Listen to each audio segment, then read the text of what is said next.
آج کے اس رات کے برکت کے بارے میں اگر بتا دوں تو لوگوں کو یقین نہیں ہو رہا کہ اس رات کی یہ فضیلت ہے، یہ برکت ہے۔ اللہ تبارک و تعالیٰ قرآن میں ارشاد فرما رہا ہے لیلۃ القدر خیر من الف شہر، لیلۃ القدر خیر من الف شہر، یعنی لیلۃ القدر کو 1000 راتوں سے افضل و اعلیٰ بنا دیا۔ رمضان المبارک کے جو 27ویں شب ہے 1000 مہینوں سے افضل ہے۔ تو اس رات کی کیا وجہ ہے کہ اتنی فضیلت ہے، اتنی افضلیت ہے؟ حالانکہ رمضان کے تو 30 روزے رکھے جاتے ہیں اور ہر روزے کا، ہر دن کا معمول برابر ہے، 1-2 منٹ کے آگے پیچھے ہوتی ہے۔ ہر رات کو 20 رکعت ہی تراویح پڑھی جاتی ہے اور معمول کے مطابق 29 رمضان تک یوں ہی ہوتا ہے، ایک بار ہی افطار کرتے ہیں، ایک بار ہی سحری کھاتے ہیں اور 5 وقت کی نمازیں پڑھتے ہیں۔ لیکن شب قدر کو کیوں اتنی فضیلت ہے کہ 1000 راتوں افضل و اعلیٰ ہو گئی؟ تو بارگاہ خداوند سے آواز آتی ہے کہ اس رات کو ایک نسبت ملی ہے، ایک فضیلت ملی ہے۔ وہ کیا نسبت ہے؟ تو فرمایا کہ اس رات میں میرا قرآن اترا۔ رب فرما رہا ہے کہ اس رات کو جو فضیلت ملی ہے، اس رات میں میرا قرآن اترا۔ تو جس رات میں قرآن اترا وہ رات 1000 مہینوں سے افضل و اعلیٰ ہو گئی۔ تو پتہ چلا، معلوم ہو گیا کہ کسی شے کو، کسی شخص کو، کسی چیز کو، کسی شہر کو اگر کسی چیز سے نسبت ہو جائے اور وہ نسبت اس شے میں آ جائے تو وہ ممتاز ہو جاتی ہے۔ تو اب ذرا اندازہ کریں، غور و فکر کریں کہ قرآن اترا کس پر؟ آقا کریم صلی اللہ تعالی علیہ وسلم پر۔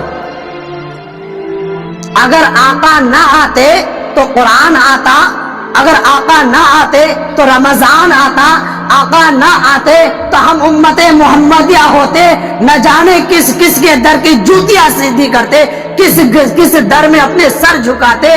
تو یہ تمام نعمتیں، یعنی ہمارا مسلمان ہونا، نماز کا فرض ہونا، روزے کا فرض ہونا، حج کا فرض ہونا، یہ تمام نعمتیں جس نعمت کے صدقے میں ملی ہے، جس آقا کریم صلی اللہ تعالی علیہ وسلم کے صدقے میں ملی ہے، تو جس گھڑی میں، جس مہینے میں، جس لمحے میں آقا کریم صلی اللہ تعالی علیہ وسلم کی ولادت ہوئی تو اس لمحے کا عالم کیا ہوگا مسلمان؟ کیونکہ قرآن کو، لیلۃ القدر کو نسبت ملی، فضیلت ملی قرآن کے صدقے میں، اور قرآن اترا کس پر؟ میرے آقا پر۔ تو جس گھڑی اور جس لمحے میں میرے آقا کریم صلی اللہ تعالی علیہ وسلم کی ولادت ہوئی، جس کے لیے اللہ تبارک و تعالیٰ نے ڈوبے سورج کو پلٹا دیا، جس کے لیے اللہ تبارک و تعالیٰ نے چاند کو 2 ٹکڑے کر دیا، جن کے لیے اللہ تبارک و تعالیٰ نے جنت کو سجایا اور دوزخ کو بنایا کہ اے محبوب جو تیری سنتوں پر عمل کرے گا وہ جنت میں جائے گا، اور جو تیری سنت کے مخالفت کرے گا وہ جہنم میں جائے گا۔ اور جن کے لیے شفاعت بنائی گئی، جن کے لیے مقام محمود پر ایک کرسی لگائی جائے گی اور وہ شخص جس کے طرف اشارہ کرے گی اس کو بغیر حساب و کتاب کے جنت میں داخل کر دیا جائے گا۔ تو ذرا اندازہ لگائے جس گھڑی، جس لمحے میں اس رب کائنات کے محبوب کی ولادت ہوئی، اس لمحے کے برکت کا عالم کیا ہوگا، رحمت کا عالم کیا ہوگا، اس کے جوش کا عالم کیا ہوگا مسلمان۔ اس لیے میں کہتا ہوں کہ قرآن کو، رمضان کو جو فضیلت ملی ہے قرآن کے صدقے میں، اور قرآن اترا صاحب قرآن کے صدقے میں، تو جس گھڑی، جس لمحے میں صاحب قرآن کی ولادت ہوئی وہ وقت یقینی طور پر 1000 رمضانوں سے افضل و اعلیٰ ہے۔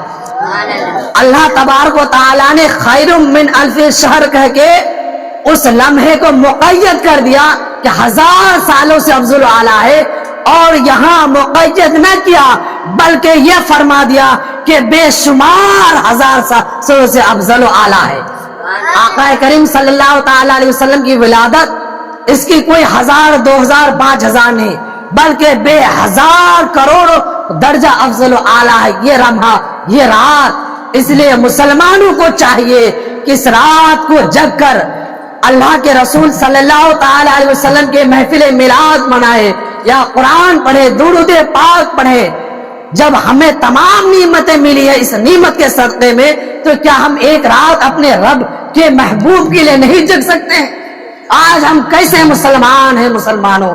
یہی وجہ ہے کہ آج ہم نے اپنی تاریخ کو بھلا دیا ہے، اور اس تاریخ کو بھلانے کا نتیجہ یہ ہے کہ آج ہم ہر در پر، ہر موڑ پر ذلیل و رسوا ہوتے ہوئے نظر آ رہے ہیں۔